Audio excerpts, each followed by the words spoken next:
Good morning বন্ধুরা, তোমরা সবাই কেমন আছো? আশা করি তোমরা সবাই খুব ভালো আছো আর আমিও ভালো আছি। আজকে তো হলো রবিবার, আর রবিবারে সকাল সকাল আমি চা দিয়ে তোমাদের ভিডিওটা শুরু করলাম।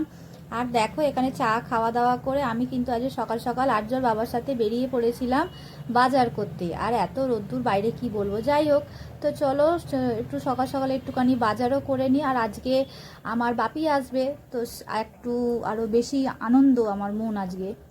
আজকে আমার বাড়িতে আমার বাপি খাওয়া দাওয়া করবে, তো তারই জন্য আজকে একটু স্পেশালভাবে কিছু করা যায়, সেই জন্য একটু মাংস নিয়ে নিলাম আর কি, মটন।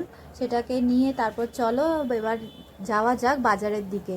এবার বাজার করতে যাব, আলু যা যা দরকার, সবজি যেগুলো আর কি প্রয়োজনীয় জিনিস, সেগুলো নিয়ে তারপরে একটু ফুল গাছ কেনার খুবই ইচ্ছা আছে, দেখি কি কিনে দেয় আর্যর বাবা। চলো সঙ্গে থাকো।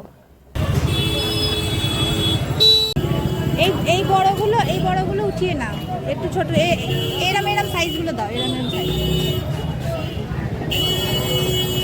বড়গুলো উঠে না, বড় কমলে নষ্ট হয়।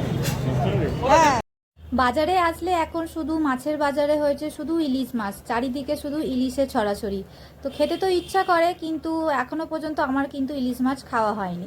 তো যাই হোক, দেখো বাজারের থেকে বেরিয়ে দেখো আবার একটা হেলিকপ্টারও দেখা হয়ে গেল, পরপর দুটো হেলিকপ্টার যাচ্ছিল। তারপরে কি হলো, আর্যর বাপি কি করলো, অনেকগুলো সবজি কিনে নিল। যেহেতু রবিবার, তো সপ্তাহের জন্য পুরোটাই চেষ্টা করে কিনে নেওয়ার জন্য। সেই রকমই সব কিছু মোটামুটি জিনিস আর কি, যেগুলো প্রয়োজনীয় সেগুলো কিনে নিয়ে এবারে চলো ফুল গাছ কিনতে যাব।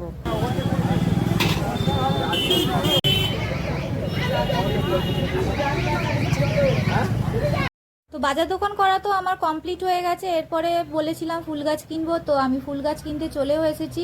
আর্যর বাবা বলল যে জবা ফুল গাছ নেবো, সেই জন্য লাল জবা আমি নিয়েছি। সেটা তোমাদের আমি পরবর্তী ভিডিওতে দেখাবো, এখন আর দেখাতে পারলাম না, কারণ খুবই তাড়াহুড়ো ছিল। বাড়িতে রান্না বান্না করতে হবে, আর্যর রান্না আমাদের রান্না সব কিছুই করতে হবে, তো সেই জন্য একটু তাড়াহুড়ো করে চলে আসে। এই কদিন আমি ভালো করে অ্যাক্টিভও থাকতে পারছি না, যেহেতু আর্যর শরীরটা খুবই খারাপ করেছে আর ওকে একটু সময় দিতে হচ্ছে, সেই জন্য আমি বেশি ভালো করে অ্যাক্টিভ থাকতে পারছি না। তারপরে দেখো রান্না বান্নাও কিন্তু শুরু করে দিয়েছি। এখানে এখানে মটন আর কি আমি কষাচ্ছি। আর এই দেখো, এটা হলো আর্য ঠাম্মি, মানে আমার মামুনি। এবার চলো সবাইকে খাবারটা বেড়ে দিই। এখানে মটন হয়েছে, শাক ভাজা হয়েছে, আর ওল ভাতে ভাত, ব্যাস সিম্পল রান্না করা হয়েছে। আর ভিডিওটা তোমাদের কেমন লাগলো অবশ্যই তোমরা কমেন্ট করে জানিও। আর